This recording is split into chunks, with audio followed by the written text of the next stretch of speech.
Welcome to the extra video. Just for coming and checking it out, I give you a gold star. Except there's not any gold star there, sorry. The portion of my novel I'm going to read to you is actually from my NaNoWriMo novel from last year, but it's okay because they're both like the same story, like it's a series, so I'm just going to start with the beginning instead of starting in the middle, which, you know, makes more sense to me. And keep in mind that none of these opinions are mine. They are definitely the opinions of my character. My main character, who is the first-person narrator of the story, is very different from me, and yes, so don't take any of these as the way that I view the world. So this is The Daydream, Chapter 1. Glancing around me, I noticed all the businessmen.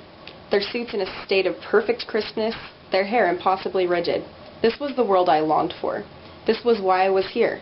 I knew that at that moment I did not belong with them, but at the same time that I would belong soon. I would be on this cruise among the upper crust and hopefully make some connections to ensure my future as a successful businessman myself. It's not that I hated my life as it was. It's not even that their life was any better than mine. It was just the fact that I knew there was more out there to conquer.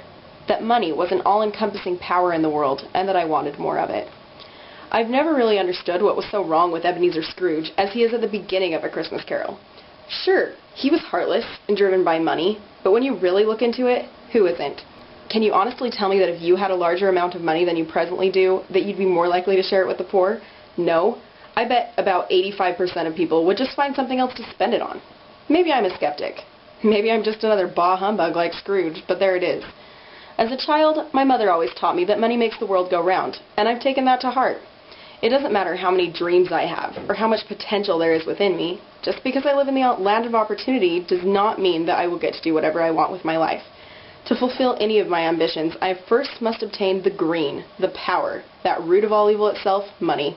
And as I was in this point of time, I didn't have enough of that to be considered successful.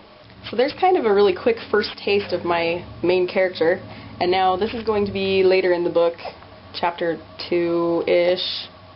At this point, he's boarded the ship and is getting ready to go down and check out his cabin and everything. I made my way over to Julie, the woman at the help desk from whom I was to get my room key. As she saw me coming, she busted out a cheesy grin and a welcoming nod. You've got to love the fake enthusiasm that always abounds in the customer service industry. I offered her a smirk in return. Welcome to the Daydream, sir. I swear I could hear the exclamation mark at the end of her sentence as she said it. Her voice was almost annoyingly friendly. She had on a lot of makeup and a fixed expression of artificial delight. I'm Julie, and I'm happy to help you in any way I can, Mr. Glancing down at my ticket. Jameson. Inwardly groaning at the way she emphasized several words in every sentence, I merely nodded politely in reply. Now let me just see what room you're in, sir. Julie typed my name in the deluxe flat-screen database and proclaimed excitedly, Well, it looks like you, Mr. Jameson, will be in room 452 on the second deck. She said it as though she were informing me that I'd won the lottery.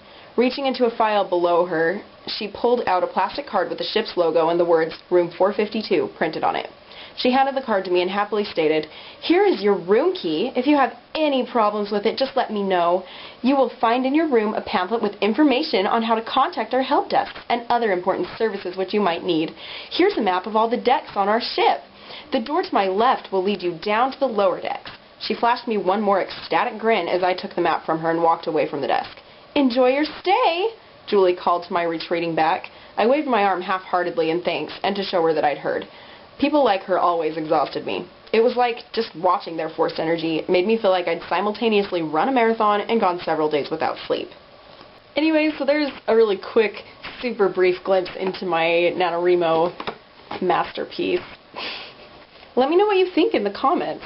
And also, I think I might read more later, so let me know if you would like to hear more of it, and I can try to find some excerpts that will be interesting to read so that I can kind of think about what parts I might want to read later if you guys want to hear more.